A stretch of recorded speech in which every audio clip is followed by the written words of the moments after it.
Hey, Melvin. How you doing? I'm good. How are you? You know what? I'm doing all right. Fantastic. The people, Melvin, would like to support the show. How can they do that? The best way to support the show is to leave us a 5-star rating and a written review on iTunes. A glowing written review. If you love it, you got to let your friends know. That's right. Additionally, we've got a few other ways that you can support us. You can head over to thelifeofxpodcast.com and click to our support page. There you will find links to our audible.com portal, wherein you can get a free audiobook when you subscribe using our portal. We also have an Amazon button, so anytime you buy anything on Amazon through us, we get a couple cents from Amazon, no additional charge to you whatsoever. You can also head over to our Patreon page if you feel like what we're doing here is worth any monetary contribution. You can go there, check out our different tiers for contribution, might send you some stuff. Other than that, like Melvin said, the best possible thing you can do for us is to just let somebody know. Let a friend know. Tell the people. The people need this podcast. They need it. Hello and welcome to the podcast. My name is Arif Jadala. And I'm Melvin Barnes. And that makes this The Life of X.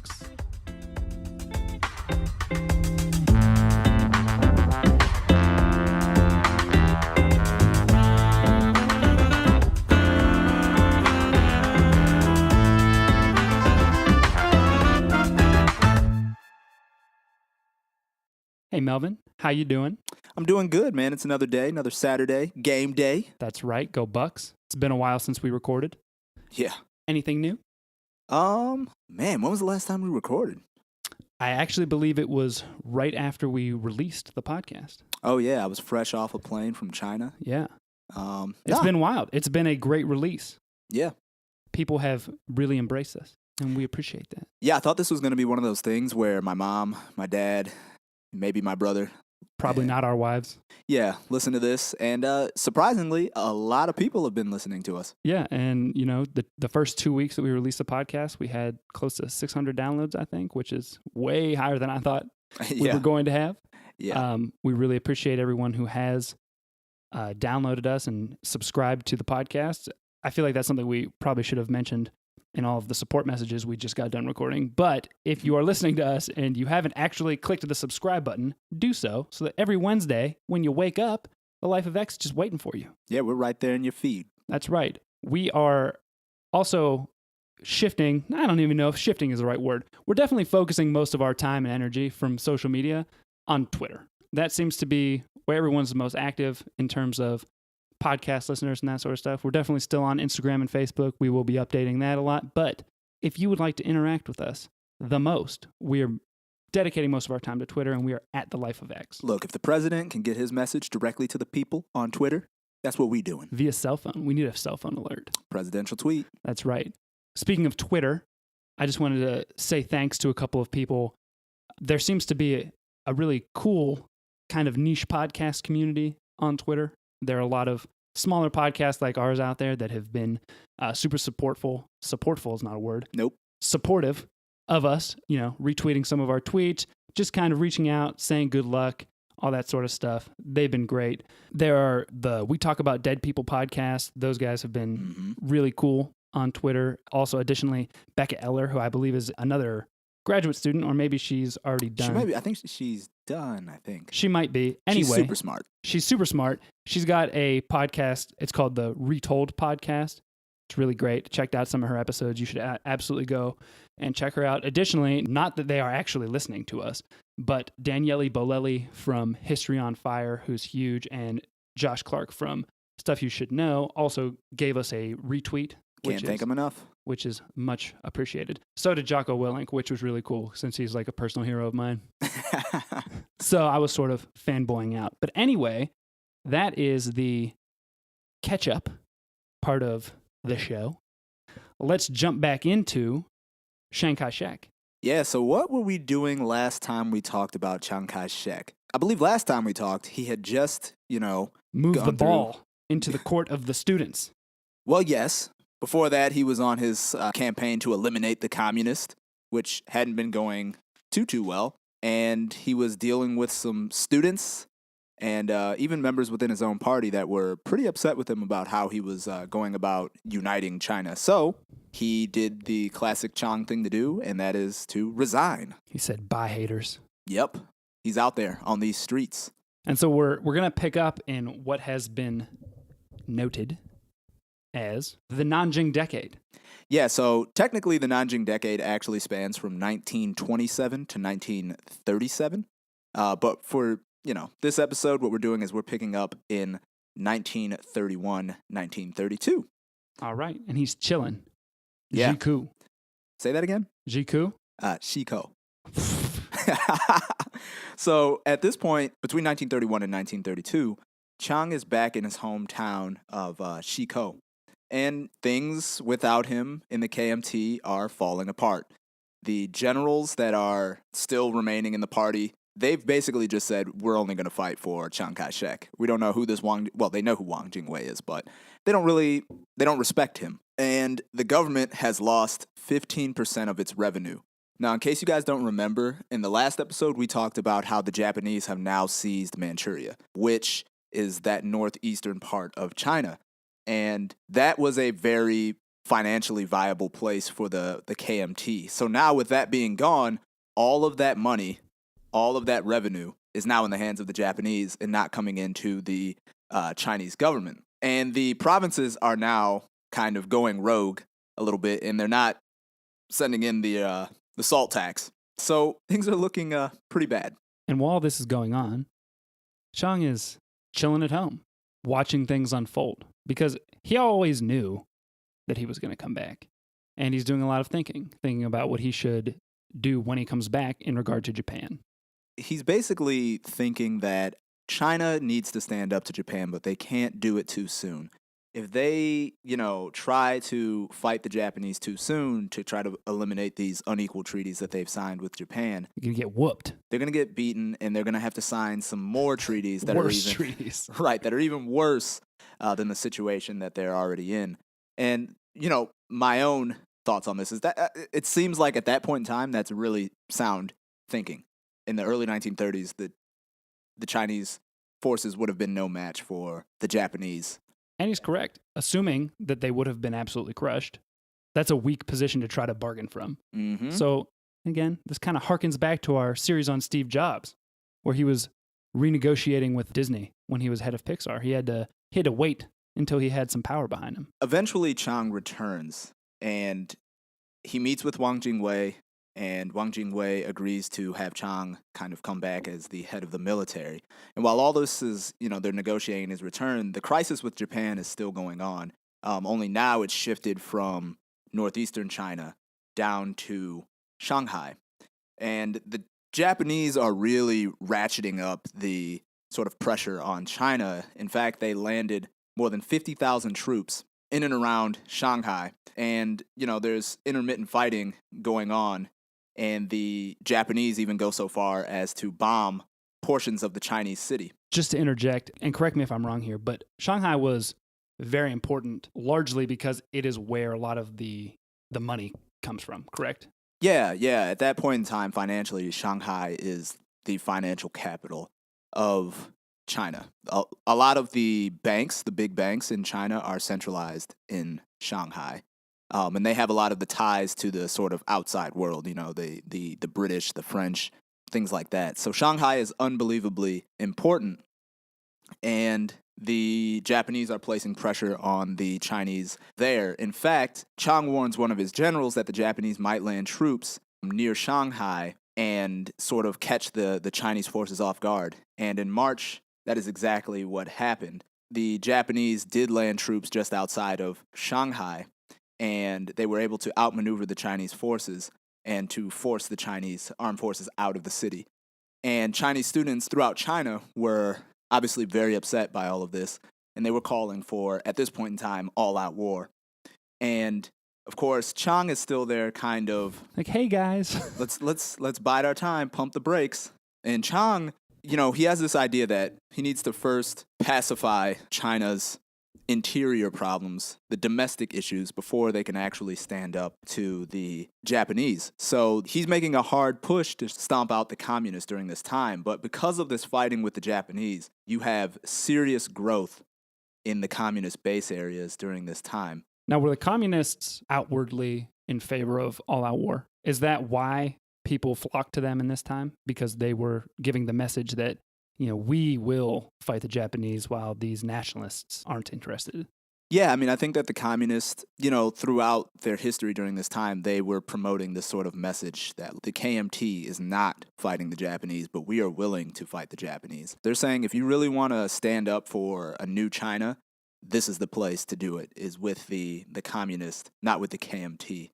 And Chiang, at this point in time, moving away from the Japanese, decides to commit 400,000 troops to the elimination of the communists. And by this point in time, Mao has set up his own commune in a place called Jiangxi. He establishes what they called the Jiangxi Soviet. And this was the largest Soviet. I mean, I think it encompassed 30 counties and had over 3 million people living in it. It was absolutely massive when you think about it. And the first assault that Chiang sent towards this base area was in 1932. And Chiang used a different tactic to eliminate the enemy. But the CCP, when they're fighting, they're not using conventional sort of warfare methods. They're using like guerrilla warfare tactics. Mao's doctrine was basically when the enemy rests, we attack. When they attack, we retreat. And when they retreat, we attack. So basically, they're never going to fight you straight up. They're going to wait until you're resting, you're walking away. Like, basically, imagine the most annoying way to fight. Well, I mean, it sounds like a great strategy for someone who's outmatched. Yeah. I mean, it worked to perfection for Mao for some time. But Chiang comes up with this idea. He starts building these sort of fortifications around the Soviet.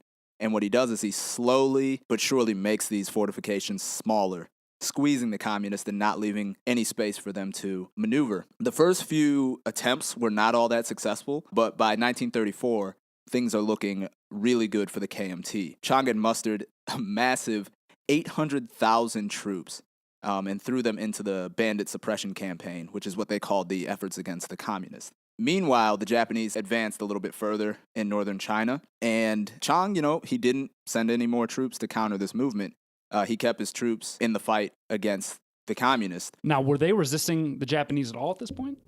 I mean, certainly they were to a certain degree, but I think if you were to ask where is he putting most of his efforts and energy, it would have been in this fight against the communists. Okay. And sort of saying like, okay, we're just biding our time against the Japanese at this point in time. Like we had said, he's trying to fortify, solve China's interior problems before he stands up firmly to the Japanese. I think one thing that they would have said was that the Japanese are a disease of the skin, whereas the communists are a disease of the heart. One is going to kill you. The other one is a irritation. An itch. Exactly. By 1934, the noose is tightening around Mao's Soviet. Mao has his soldiers. People are deserting in large numbers. Question. He's encircling this Soviet, correct? Yeah. Soviet being just like another term for commune? Yeah, you can think about it that way. Okay. So when people are trying to leave, are they actually able to leave? Or are they like being captured as they try to leave? Or what's going on? I'm sure some people were trying to get out of the dragnet. And I guess I'm just wondering, like, was there an escape route? There was. There's always, obviously, ways for you to get out of the encirclement. I'm sure a lot of people in trying to find those weak points were caught, and a lot of people were able to get out. And speaking of getting out, that's exactly what Mao and his compatriots do. They start testing the line for weak points because they know we've got to get out of here. So on October 16th, the communists begin this often talked about and legendary maneuver called the Long March, which is basically the communists from Jiangxi and other parts of southern China. They have a retreat that literally is like Homer's Odyssey, man. They leave this area, they wrap around parts of southern China, go up through Sichuan and kind of through parts of southwestern China, and then retreat all the way to sort of a part of northern China. What kind of distance is that, if you just had to guess? If I had to spitball it, I would say it would be like from leaving Texas on foot and marching to New York. My goodness. in not like a direct line. I would say if you marched like towards Florida and then up along the coast. Like, it's a massive retreat. People were just different then. Dude, a different breed. But let's also note that Mao left. So he started with 300,000. By the time they left, they only had 25,000. And when they arrived at their new destination, there was like 3,000. All right, that were either still there or still alive. Let me make sure I got this correct. He had 300,000 people, and then by the time they were ready to leave, they were down to 25,000 people? Yeah. So 275,000 people had either died or deserted. Yeah. I mean, and I can't remember, like, this number seems a little odd to me because I think they left with maybe even around like 100,000 people. Okay. But 25,000 or 100,000 people, long story short, when they get to where they're going, there's only 3,000 of them That left. is ridiculous. Yeah. They're getting harassed by the KMT forces. And keep in mind, they're still warlords. They're wandering through all this warlord territory for thousands of miles. This is one of those like stranger than fiction things. That's what I'm saying, man. So they get there, and there's very few of them left. But at this time, this is when Mao actually becomes like the head of the party. Before, he was just another one of the guys. But it was during this march where, Mao kind of sits down with everyone at this conference, the Zunyi conference, and he's like, guys, if you had listened to me from the beginning, we wouldn't be here. And everyone's like, yeah, you know what? You're right. What was his idea from the beginning? There were these return students from Russia that had studied revolution and things like that in Moscow. And when they returned, they were like, hey, guys, look, we've been in direct contact with the Russians. We know what's up. So basically, and they also had the support of the Russian agents that were there, the Soviet agents that were there. And basically, Mao was trying to tell them all along, like, no, you guys are wrong. We need to do X, Y, and Z. And listening to them, they met defeat. So Mao had a different vision for the CCP than like the Comintern agents did. Yeah, the Comintern agents and the return students from Moscow. Okay. He had different plans. And it was only after the Zunyi conference and the Long March that Mao was elevated to the point where it's like, okay, he's the head dude in charge, period. But he wasn't trying to disassociate from like the Comintern or anything like that. Though. No, I mean, he was, I think during that time, obviously there were these internal power struggles, but he was sort of, I mean, he's still a good foot soldier. Okay. So he just needed people to listen to his ideas and listen to his ideas first. And after the Zunyi conference, that's exactly what they're going to do. Right. So, I mean, going back to Chiang thought that this battle between the KMT and the CCP was 70% political and only 30% a military sort of engagement. So Chiang was trying to put together all of these different social reforms. So Chiang embarks on his own series of land reform because that was a hallmark of the communists. The communists were seizing land from the upper crust, the rich folk, and redistributing it to the poorer Chinese. The Robin Hood strategy. Exactly. And it was working out pretty well for them to some degree. But Chiang's was obviously much more not radical. He would just, instead of just taking the land, they would try to purchase it and then redistribute it to poor landowners that way. If I recall correctly, I believe that Taylor compares it to like a New Deal. Yeah, I mean, that's probably how they sold it, as a sort of Chinese New Deal. Chiang had this idea that he was going to revive this old system called the Baojia system, which was basically a system that tied a bunch of families together, and you were responsible for your neighbors as well as your own family. So let's say we're in the same system, right? If you and Aaron do something crazy, like, we're all in trouble. Okay. So that basically made it so that we kept eyes on each other and made sure that everybody was doing what they were supposed to do. Okay. It's like a system of shared responsibility, to put it. A system of authoritarianism distributed amongst the community. And the KMT went about building a series of canals, setting up health clinics. And a lot of these efforts, to be fair, were not great. They did fail. Flopped. Because, in a lot of situations, the old local elites would return using, street toughs to settle old scores and things like that. So I think the problem is for Chiang in this case is that, and this is something that keeps coming up for him, is that, there's no such thing as halfway crooks. You got to either fix it all the way, throw out the old stuff, or you got to just say we're not going to do anything, because the halfway measures weren't really working. And I think it's important to remember, too, we say that these failed, but it wasn't like Chiang had some super solid federal base, that he could just roll out and be like, hey guys, I'm sending all of these officials who are all recognized as the power holders in China, and you're going to listen to them or else. Right. And there's these rumblings, right? Like the Chinese people, you had these like feelings that it's like, hey, we need to change things, So they Chiang had this thing they called the New Life movement, which is basically designed to sort of rewrite Chinese culture. And in reading Taylor's account, it almost sounded like he was trying to militarize the people, that he wanted to imbue Chinese everyday life with ideas of frugality and conscience, simplicity, honesty, promptness, and hygiene.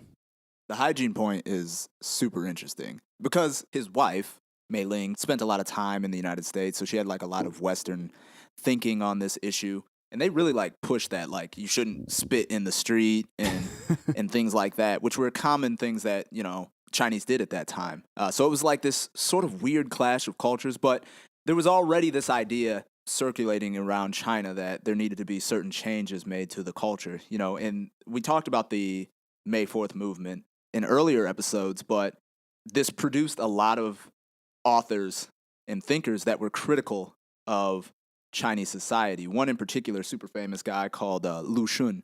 He was very critical of Chinese society and believed certain aspects of the culture bred cowardice and things like that. So there was this feeling that things needed to change. And one of those things, and if I recall correctly, he actually had some success in combating was opium use.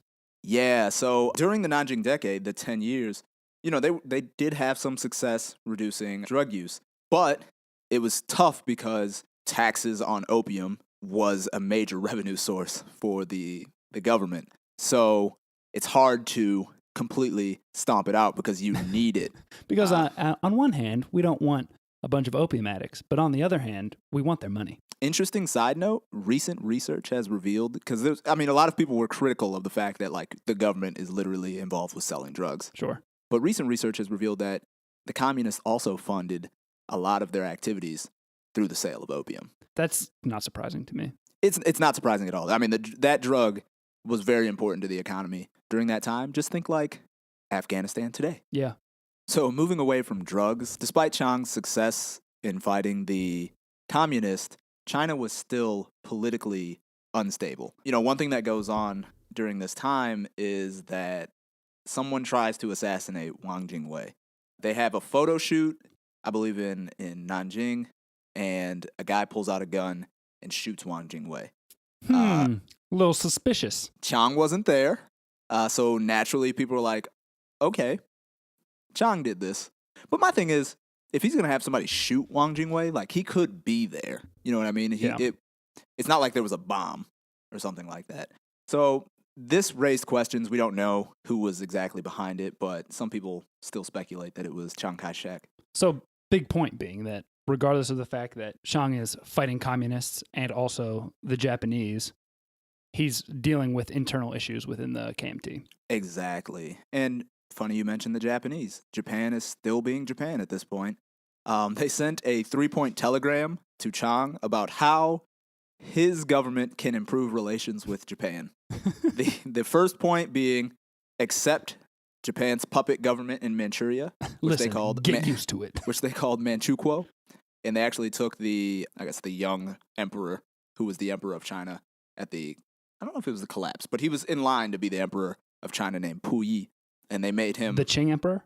Yeah, okay. They made him the head of state in Manchukuo. All right, just add a little bit more political instability.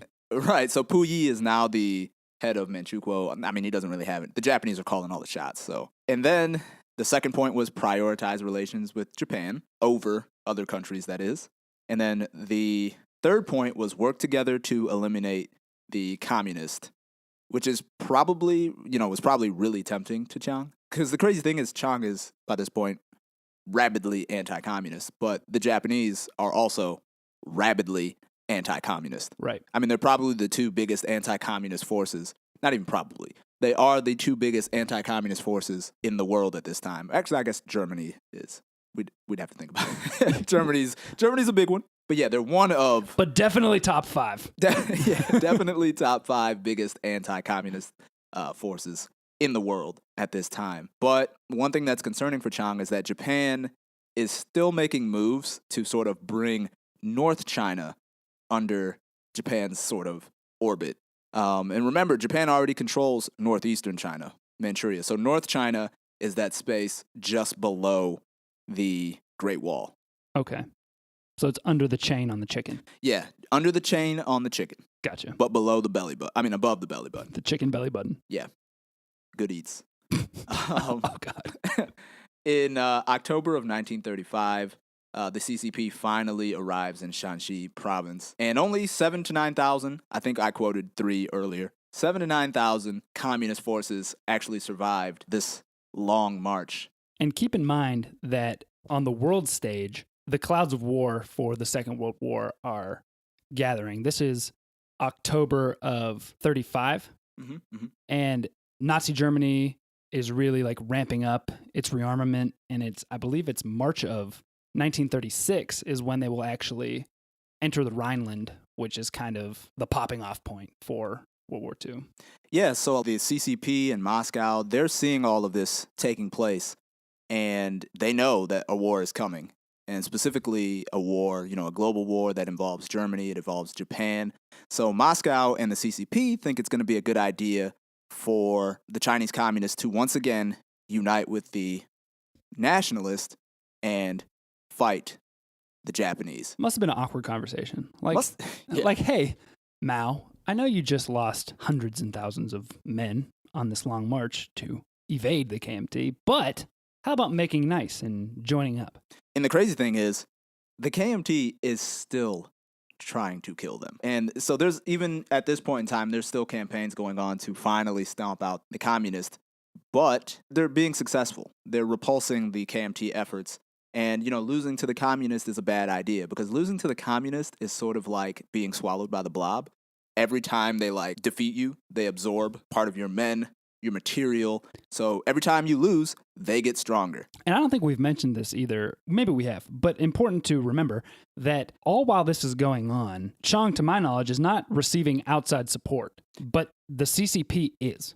So the CCP is receiving support from Moscow, but Chiang is receiving some outside support. Okay. He has military advisors from Germany. Okay, that's right. During this time. And he also has some military contacts with other countries. It's not like a ton of support, but it's significant. They're being trained and armed by the Germans at this time. And that sort of brings us to something that I wanted to touch on. I know that Taylor had touched on, and something I wanted to ask you. It seems like there have been historiographic discussions about whether or not Chiang was like a fascist. Yeah. So what say you? I fall on the point that Chiang was not a fascist. And that's sort of seems what Taylor thinks as well. And if I read it correctly, it seems like a lot of the point of contention was, A, he was working with the Germans who, while Nazi Germany was Nazi Germany, but also that he had the blue shirts.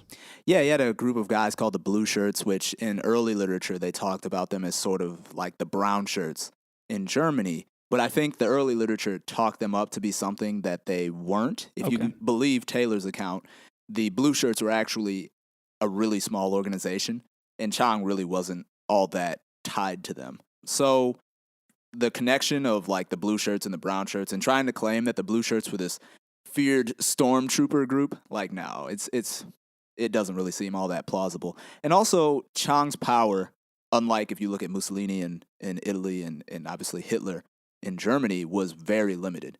One thing that you'll notice throughout all of this is the press is hammering Chiang throughout all of this.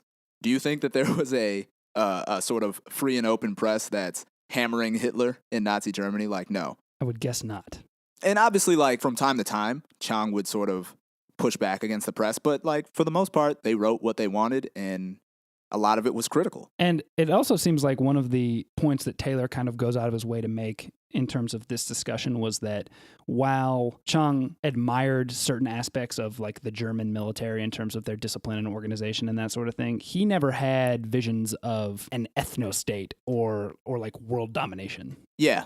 I mean, his approach was very different from Germany or Italy. So, I mean, he doesn't appear to have been a fascist. Okay. I just wanted to make sure we touched on that, and I felt like talking about the fact that he did, in fact, have some outside support from Germany was an apt place to jump in. And jumping out of that, in 1936, a lot of students are once again putting pressure on Chiang, and they're like, listen, stop fighting the communists and fight the Japanese now. And during this time, the communists are obviously promoting that idea, and they make a brilliant move. I don't know if you guys remember, but we talked about a general or warlord named Zhang Shuiliang. He was the guy from Manchuria whose dad got blown up by the Japanese in the train car. This is the Young Marshal. The Young Marshal, Tony Stark, before he becomes... Tony Stark that never actually became Iron Man. Right. You know, young guy, loves opium, whatever. He starts talking to the communists, or the communists, better yet, start talking to him about coming together to resist Japan. Now, they both know we've got to deal with this obstacle in the way, and that is Chiang Kai-shek. So the Young Marshal is super ready to fight Japan because they're occupying his home territory and they killed my father. So he's ready to go.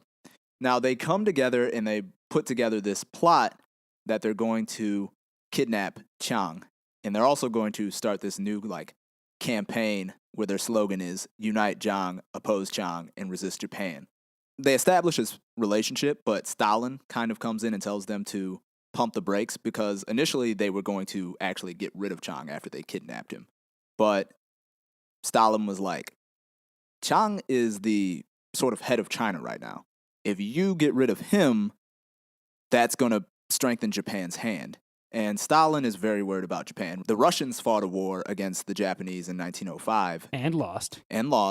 And they're still kind of angling against one another, even 30 years later. Yeah. So Stalin is very concerned about checking Japan in East Asia. Realistically speaking, Chiang at this time, his power had never been higher, despite all of the issues that were going on. I mean, I think most of China saw him as the undisputed head of China.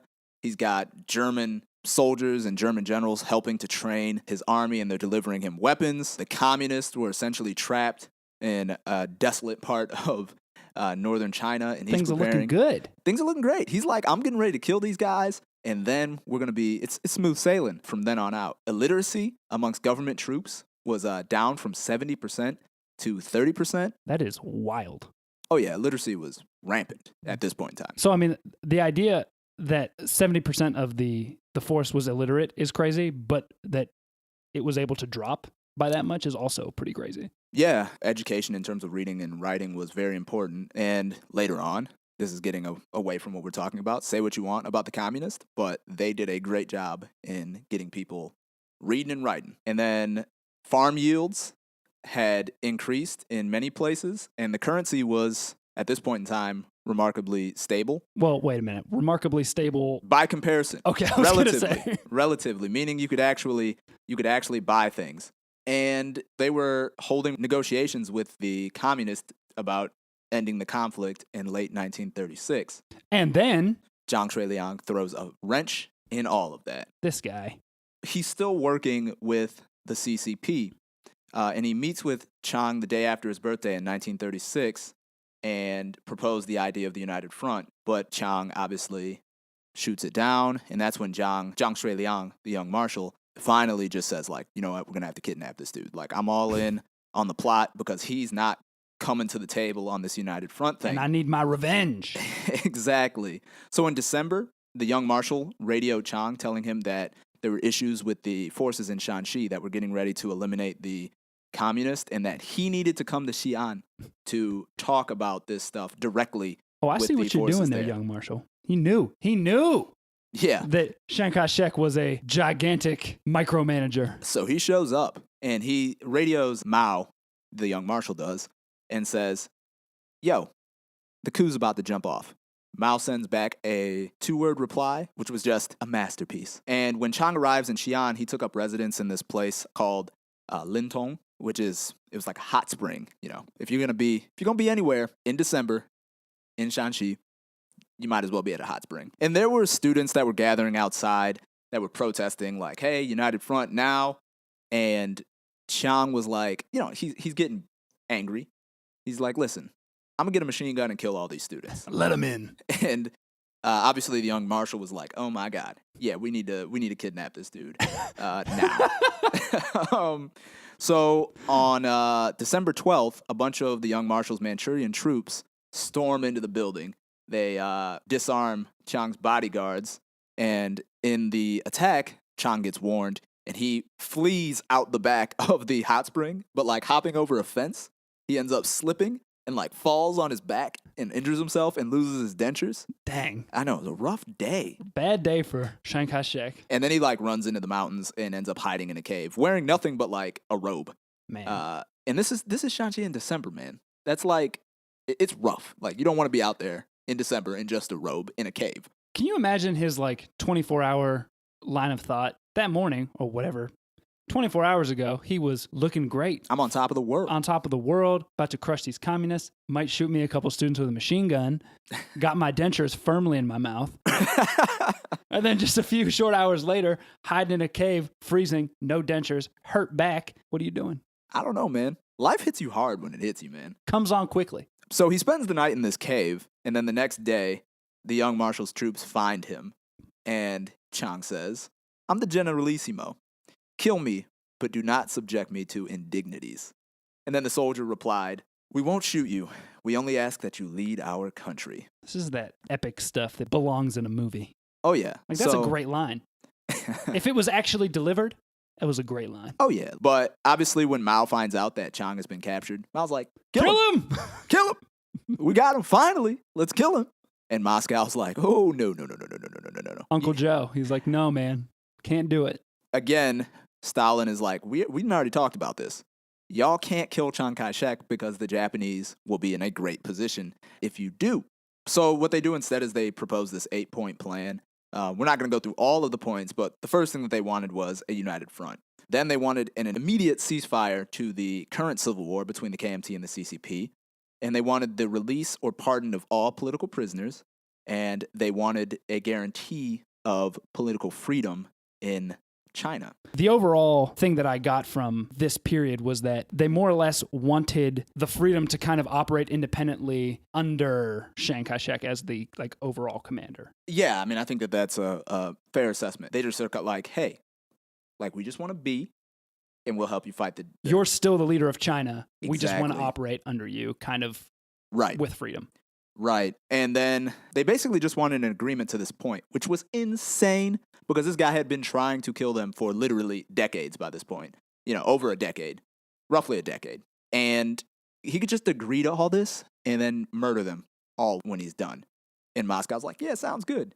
I mean, if I was a communist leader at that point in time in China, I'd be like, man, I don't know about all this. Something don't smell right. Right. During this time, now let's remember, Chiang has had all of these issues with Wang Jingwei. Wang Jingwei flies to Germany and meets with Adolf Hitler and discusses China joining an anti-communist alliance. And this naturally triggered Stalin. And Stalin begins to think that the plot was somehow cooked up by Japan in actuality. But this basically just worries Stalin. And I just felt we needed to point out that Wang Jingwei takes this as an opportunity to go to Nazi Germany to try to make a sort of alliance. Freaking Wang Jingwei. But basically, the young marshal, who's helped to put all of this together, as he starts to realize that Chiang is going to be freed, realizes, dude, I'm screwed. So he went into this thinking that they were going to capture and kill Chiang. That had to be that had to have been his thinking. Right, because like there was no upside other than that. If they had been like, hey, we need you to kidnap Chiang Kai-shek so that we can mistreat him briefly and then reaffirm him as the leader of China, like there's no way that was going to go well. Right. And maybe he just misjudged Chiang's character and was like, you know, I think if we do this, he'll come around. Like, he'll be like, you know what, this is a good idea, guys. All he needed was a good kidnapping. I'm glad I almost broke my back running from you guys. Lost my dentures. Yeah, so he realizes he's up a creek, and he tries to do as much as he can. And there's this other guy that helped him do this, whose name is Yang Hucheng, who was also like, man, we can't release this guy because we're going to be in trouble if we do. And that's at the point when Chiang goes to Zhou Enlai because these two bumbling idiots are stalling for time. And he tells Joe, he's like, listen, we can make this work if you abolish the Soviet government in China. And basically he's talking about those connections to Moscow, abolish the name, the Red Army, end the Communist Party's class struggle, and obey him, the Generalissimo, as the commander-in-chief. And he also proposed ending that sort of period of political tutelage that we talked about. Remember, the KMT had said, like, we need to have this dictatorship until the people are ready. So he said, we'll end that period in 3 months. Throughout all of this, Chiang's wife is also kind of working and talking to the communists. Her brother is also involved, and they're just trying to basically get Chiang released. And throughout all of this, it also becomes known, at least to Chiang's wife, that her sister, Sung Ching-ling, is supporting the communists. She had actually sent them $50,000 to Mao and they never told Chiang about this, because I'm pretty sure so crazy. Chiang would have had her head. That would have been like if it had come out that George W. Bush's wife had a sister who was like sending money to Saddam. Right. In the end, Chiang at 2 p.m. on December 26th, about 2 weeks later, I think, in 1936, is released. And he and the Young Marshal fly to Nanjing, and the Young Marshal flies with Chiang as a sign of his good intentions. And the massive forces that Chiang had deployed in Shanxi obviously, there was a large army that was coming to rescue Chiang, and there was also the forces that were there to eliminate the communists. Everybody's watching like, okay, once Chiang is out of the way, they're going to go in and kill all of these guys. And oddly, Chiang gave his word. He agreed to those points, and the forces backed off. They did not go in and eliminate the communists. Now, Chiang, the Young Marshal, he suffers a sort of stranger fate. He flies back, as we mentioned, to Nanjing with Chiang. He's basically arrested and will spend the next 25 years on house arrest. Well, I mean, what did you expect? Right. At least he wasn't killed. Seriously, though, like, that's probably what I would have been expecting at that point. I know, but I feel like after like 10 years, I would have been like, you know what? I don't know if this was a better option. But supposedly his house arrest wasn't all that bad. Yeah, I'm sure, It was quite pleasant. Probably comparison. A rich guy. Probably had lots of opium available to him. Rich guy, decent location, could go for walks in and around the grounds. House arrest could be worse. Right. Now, at this point in time, the communist forces have about 50,000 men, and they have 30,000 guns, which means 20,000 of those guys were pretty much unarmed. Chiang's forces, he had 2 million men. 300,000 of them were German-trained, and they had 300 warplanes and 600 fighter pilots, and presumably they're not dropping logs anymore. And Chiang actually approves the sending of 200,000 to 300,000 yuan per month to the CCP. Obviously, there's a debate within the KMT about them teaming up with the communists to fight Japan, and Chiang comes in and basically squashes that and says, like, hey, this is what we're doing.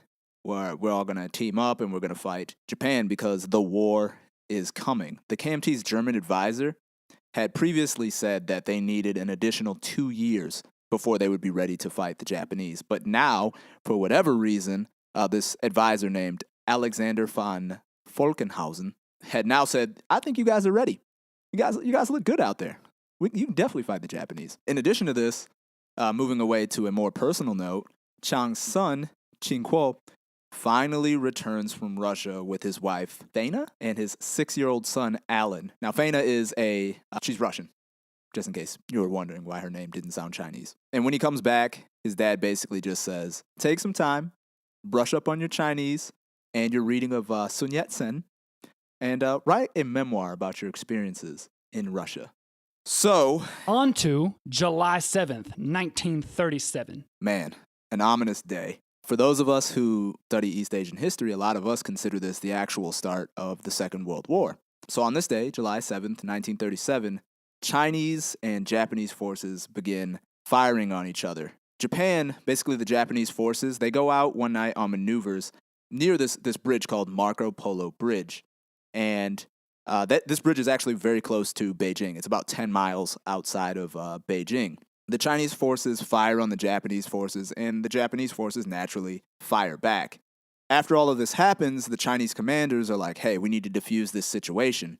But, unlike the previous situation, Now the Chinese commanders were told, do not give an inch. Obviously, Chinese are firm in their position, and the Japanese are now mad as hornets. They're very upset because, who are these people to fire on the Imperial Japanese Army? And there's a sentiment, basically people in Japan start calling for China to be punished. So following July 9th, this guy in Japan named Prince Konoe sends 3 divisions of some of Japan's finest troops to Tianjin on July 12th. And by the end of July, the Japanese have 160,000 troops in and around Tianjin in Hebei province. And by August 7th, the KMT declares our policy is to resist Japan to the end. And Chiang, deciding like, hey, this is going to be it. This is where we make our stand. He decides we're going to shift this battle down towards Shanghai. So he starts moving soldiers and troops down there, and he begins to rally the people. Now, he moves towards Shanghai because he realizes that the fighting in and around that area actually suits the Chinese and not the Japanese. The sort of alleyways, the narrow streets of Shanghai, it neutralized Japanese armor, so they could fight them better there. And there was also a lot of waterways that could choke the Japanese advance. But to speak to the skill of the Japanese, you end up having 75,000 Japanese troops holding off, this is the correct number, 71 divisions of the KMT's army, which is 700,000 troops. And a lot of them are Chiang's elite German-trained troops. And the Japanese forces are able to reduce these elite units by literally 50%. They killed off half of them, or wounded half of them, in a short amount of time. But both sides are taking tremendous losses. The Japanese lost roughly 4,000 men. And, things aren't going great because for all of the training that Chiang's troops had, they could have done a lot better. So as good as the KMT forces were in comparison to the CCP, they still weren't up to par with the Japanese. No, so they were ready, but they weren't ready. So at the time, the Chinese Air Force had 87 planes that were ready to fly. I reiterate, 87 planes. And they had come up with this plan to bomb a ship that the Japanese had outside of Shanghai called the Izumo. And they missed the ship with the bombs. And the bombs land in the Chinese part of Shanghai. And in an instant, kill 2,000 Chinese civilians. And then after that, the Japanese, basically with the superior air force, they flew mostly unopposed over Shanghai. And in a repeat of what happened in 1931, the Japanese land troops just outside of Shanghai at a place called Hangzhou Bay behind Chinese lines. And in 3 months of fighting, 187,000 Chinese troops were killed or wounded. Repeat, 187,000 Chinese troops were killed or wounded. Most of the officers that had been trained at the Whampoa Military Academy were also killed or wounded, basically taken out of the fighting. And if I remember correctly, those troops from the Whampoa Academy were Chiang's main base. Like the creme de la creme. Right. They were the guys that were close to Chiang, and they had received some of the best training that you could receive in China at the time. And, because of this maneuver that the Japanese have landing at Hangzhou Bay, Shanghai falls, and about 400,000 Chinese troops flee to the west. And remember what we had talked about earlier, too, that Shanghai was important because it was like the economic center of China at that time. And so losing Shanghai meant losing a lot of your money and power. Yeah, and I think that this played out in a way that Chiang didn't expect. I think he expected his forces to put up a much better fight against the Japanese, which they fought valiantly, but they just weren't able to actually stop the Japanese onslaught. That seems to be kind of a recurring theme with Chiang throughout the coming battles. He expects his troops to be able to do more than they are actually able to. Yeah, at least initially. Because you had these guys, they're all German trained, German equipped, and you think, okay, these guys are trained probably close to as well as those Japanese guys, and they're equipped pretty well. But it just turns out to not be the case. And as they flee to the west, the next place that in Japan's sights is Nanjing.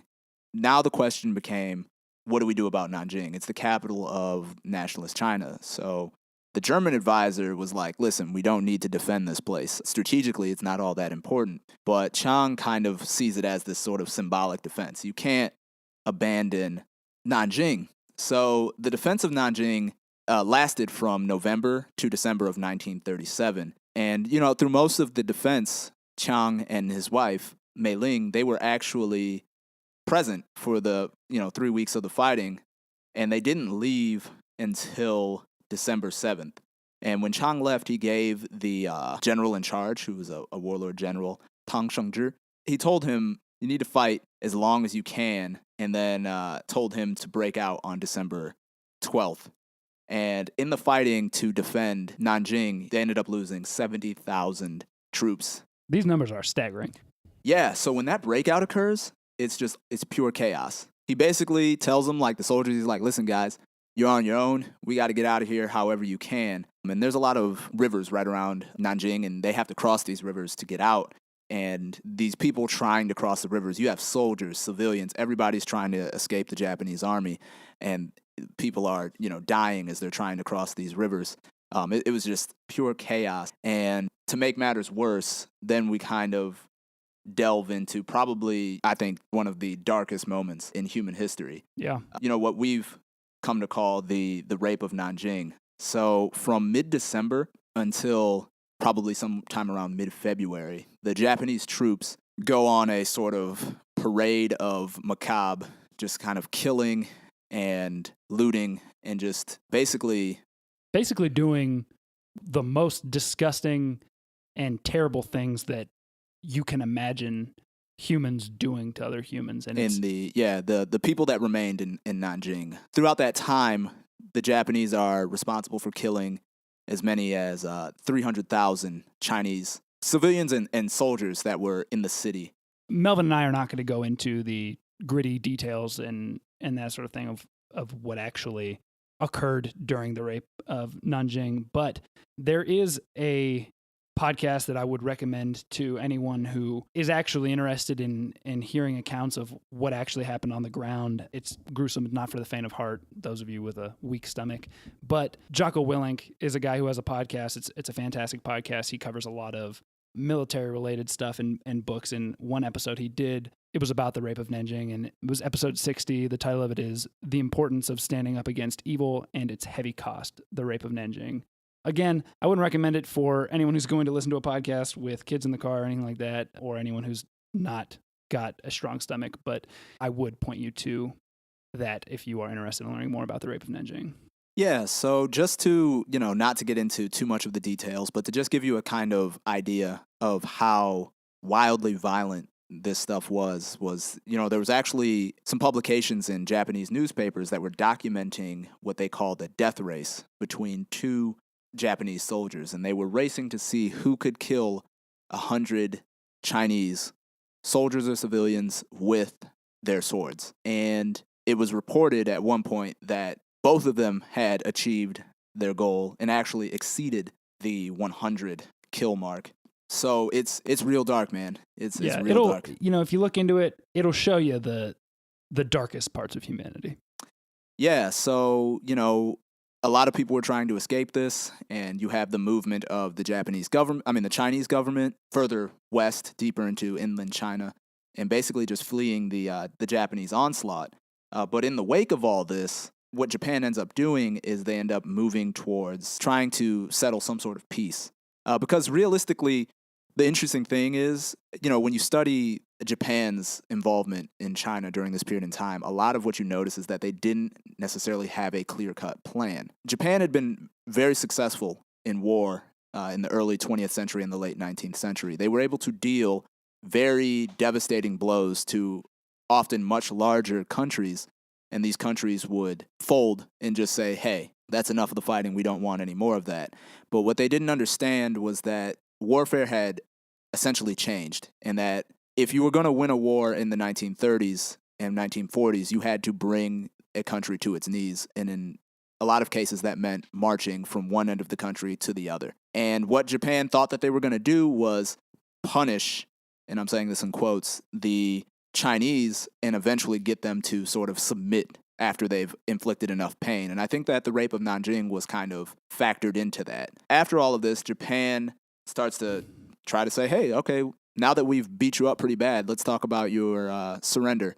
And Chiang Kai-shek is like, no. Yeah, I think they definitely underestimated the Chinese tolerance for pain, in quotes. the Chinese had resolved to fight by this point in time, a lot of them. So when Chiang refuses, the Japanese are like, hey, we need to come up with a different idea. They've already set up a puppet government in Manchuria. They decide, we need to do the same thing in China. So they basically get in touch with Wang Jingwei, who throughout all of this has been saying, we need to stop fighting the Japanese and we need to sue for peace. So in Wang Jingwei, they found someone that they could turn to establish a alternative Chinese government. So at this point in time, Wang Jingwei begins to work with the Japanese peace faction. This guy has a rough track record. First, he's working with the Nazis. Now he's working with the Japanese. Man, and the crazy thing is he's, before all this, he was a hero, man. He had stood up to the Qing Empire in a pretty brave way. But his story just gets darker and darker, man. He ends up collaborating. Die a hero or live long enough to see yourself become the villain. Man.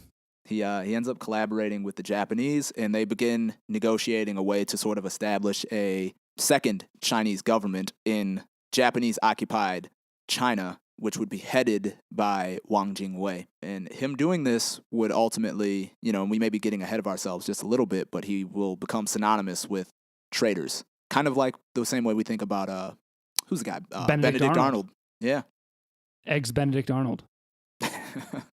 But, it's not all bad. At the same point in time, there's a battle that takes place in a part of China called Tai'erzhuang. The Chinese, maybe to some extent they maybe inflate the numbers, but they're able to actually defeat some Japanese forces, and they killed somewhere between 15,000 and 20,000 Japanese soldiers, killed or wounded.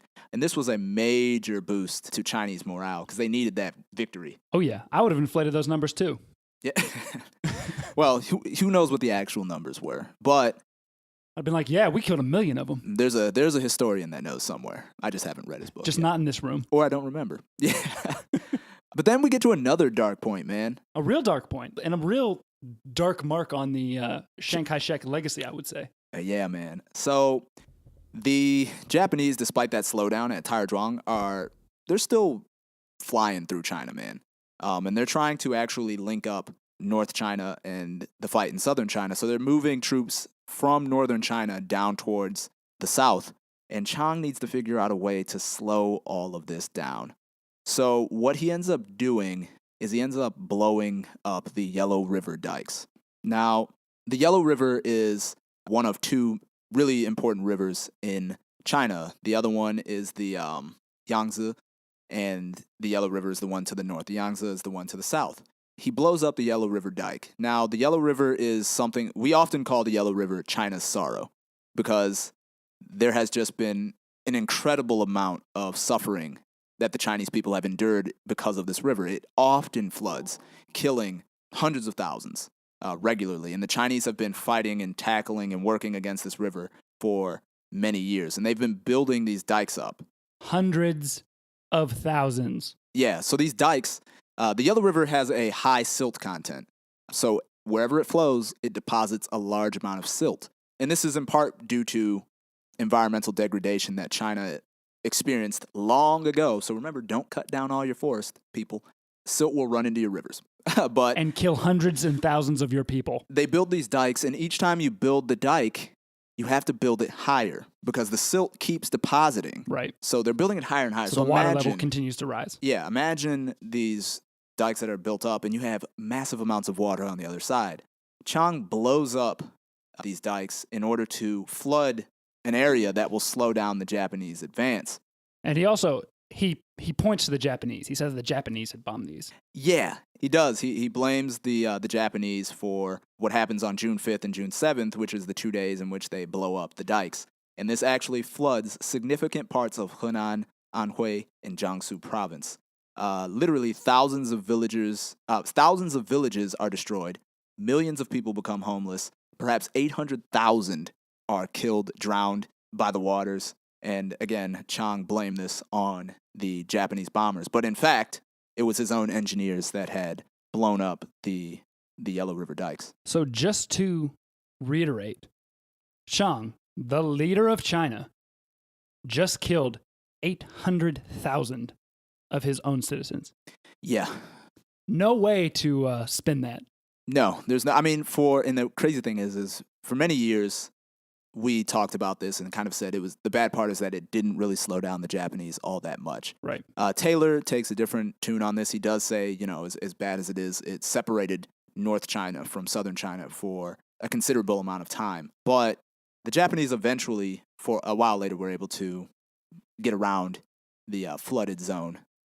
And that is actually where we're going to pause for this episode. Before we go, we would just like to really quick remind you how you can support the show. If you like what we're doing here, make sure that you subscribe to us wherever you get your podcasts. Leave us a 5-star rating and glowing review in iTunes. Tell a friend.